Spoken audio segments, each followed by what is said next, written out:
ఆంధ్రప్రదేశ్లో జరిగిన అసెంబ్లీ లోక్సభ ఎన్నికల్లో అధికార వైఎస్సార్ కాంగ్రెస్ పార్టీ ఘోర పరాజయాన్ని చవిచూసింది. ఈ నేపథ్యంలో కీలక పరిణామాలు చోటు చేసుకుంటున్నాయి. రాష్ట్ర వ్యాప్తంగా ఆ పార్టీ సానుభూతిపరులు, కార్యకర్తలు, నాయకులపై దాడులు మొదలయ్యాయి. మాజీ మంత్రులను సైతం వదలడం లేదు టీడీపీ శ్రేణులు. మొన్నటి ఎన్నికల్లో అటు అసెంబ్లీ, ఇటు లోక్సభ నియోజకవర్గాల్లో వైఎస్సార్సీపీ అభ్యర్థులు దారుణంగా ఓడిపోయిన విషయం తెలిసిందే. 175 అసెంబ్లీ స్థానాలకు గాను వైఎస్సార్సీపీకి దక్కింది 11 స్థానాలే. కంచుకోట లాంటి నియోజకవర్గాలను వైఎస్సార్సీపీ కోల్పోయింది. విశాఖపట్నం 2, చిత్తూరు 2, కర్నూలు 2, ప్రకాశం 2, కడప 3 ఇవి ఆ పార్టీ అభ్యర్థులు గెలిచిన నియోజకవర్గాల సంఖ్య. ఇక గతంలో వైఎస్సార్సీపీ పార్టీకి యాంకర్ శ్యామల సపోర్ట్ చేసింది. ఇప్పుడు వైఎస్సార్సీపీ పార్టీ ఓడిపోయింది. ఇక ఈ పరిణామాలపై తాజాగా యాంకర్ శ్యామల స్పందించారు. తనకు బెదిరింపు ఫోన్ కాల్స్ వస్తున్నాయని అన్నారు. వాటిని చూస్తుంటే తనకు భయంగా ఉందని వ్యాఖ్యానించారు. అయినప్పటికీ తాను వైఎస్సార్సీపీలోనే కొనసాగుతాను అని తేల్చి చెప్పారు. వైఎస్ జగన్ వెంటే ఉంటాను అని స్పష్టం చేశారు. అందరికీ ఒకటే నచ్చాలని లేదని శ్యామల చెప్పారు. అందరికీ ఒకటే నచ్చాలి అనుకోవడం చాలా అన్యాయమన్నారు. తాను ఎవరి మీద వ్యక్తిగతంగా విమర్శలు చేయలేదు అని గుర్తు చేశారు. ఒక పార్టీని గెలిపించే ప్రయత్నంలో తాను ఎంత చెయ్యాలో అంత చేశాను అని, ఉన్నదే చెప్పాను అని పేర్కొన్నారు.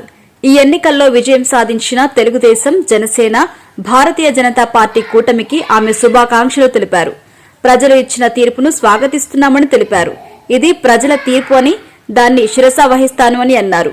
వైసీపీ గెలుపు కోసం కృషి చేసిన ప్రతి ఒక్కరికి ధన్యవాదాలు తెలిపారు. ప్రియమైన ఆంధ్రప్రదేశ్ ప్రజలకి నమస్తే. జరిగిన ఎన్నికల్లో ప్రజలిచ్చిన తీర్పుని స్వాగతిస్తున్నాము. ఖచ్చితంగా ఈ క్షేత్ర స్థాయిలో జరిగినటువంటి ఎన్నికల్లో ప్రజలదే అంతిమ తీర్పు. మీ తీర్పుని ఖచ్చితంగా స్వాగతిస్తున్నాం, గౌరవిస్తున్నాను. ముందుగా అఖండ విజయాన్ని మూటగట్టుకున్న కూటమికి ధన్యవాదాలు. పెద్దలు నారా చంద్రబాబు నాయుడు గారికి, అలాగే పవన్ కళ్యాణ్ గారికి, బీజేపీ సభ్యులందరికీ, పురంధరేశ్వరి గారికి, అందరికీ కూడా హార్దిక కృతజ్ఞతలు తెలియజేసుకుంటున్నాము. అలాగే వైసీపీ గెలుపు కోసం కష్టపడ్డ ప్రతి కార్యకర్తకి, ప్రతి ఒక్కళ్ళకి, వైసీపీ కుటుంబం మొత్తానికి కూడా పేరు పేరున ధన్యవాదాలు.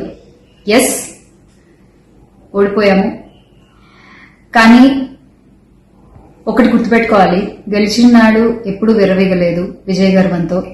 ఓడిపోయిన నాడు ఏనాడు కూడా కుంగిపోలేదు.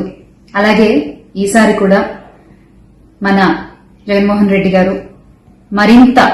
మరింత బలాన్ని పుంజుకుని మళ్లీ ఖచ్చితంగా మీ అందరి సపోర్ట్తో మనందరం కలిసి జగనన్నతో నడిస్తే ఖచ్చితంగా మళ్లీ ఒక మంచి ప్రభుత్వంగా మనం ఏర్పాటవుతాము. దేవుడిపై నమ్మకం ఉంచి ప్రజలకి మంచి జరగాలని కోరుకుంటూ, ఎస్, ఎప్పటికీ జగనన్నతోనే అందరం కలిసి నడుద్దాము, మంచి చేద్దాం. ఏదైనా ప్రజలకి మంచి జరగడం ముఖ్యం. ఈ 5 ఏళ్లు కూడా ఆంధ్రప్రదేశ్ కి ఎంత మంచి జరగాలో అంత మంచి జరగాలని మనస్ఫూర్తిగా కోరుకుంటున్నాను. జై వైసీపీ, జై జగన్.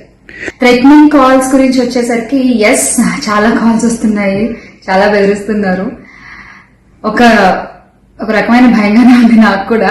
కానీ ఏంటంటే ఒకటే చెప్పాలండి, నేను మీకు ఒకటి నచ్చుతుంది, నాకు ఒకటి నచ్చుతుంది, అలా అని చెప్పి మీకు నచ్చంది నాకు నచ్చిందని చెప్పి మీరు బతకడానికి వీల్లేదు అంటే ఇది చాలా అన్యాయం అన్నా, చాలా అన్యాయం. సో ప్లీజ్, దయచేసి ఏది కూడా వ్యక్తిగతంగా తీసుకోవద్దు. నేను వ్యక్తిగతంగా ఎవరిపైన విమర్శలు చేయలేదు, చెయ్యను కూడా. ఎప్పటికీ నాకు చాలా గౌరవం. ఎవరన్నా కూడా వ్యక్తిగత విమర్శలు ఏవి నేను ఎప్పుడు చేయలేదు, చేయని మళ్లీ చెప్తున్నాను. సో దయచేసి మీరు కూడా ఏది పర్సనల్ గా తీసుకోవద్దు. ఎస్, ఒక పార్టీని గెలిపించేటువంటి ప్రయత్నంలో నేను ఎంత చేయాలో అంతా చేశాను, ఉన్నదే చెప్పాను, లేనిది ఎక్కడా మాట్లాడలేదు. దయచేసి దాన్ని అర్థం చేసుకుంటారని కోరుకుంటున్నాను.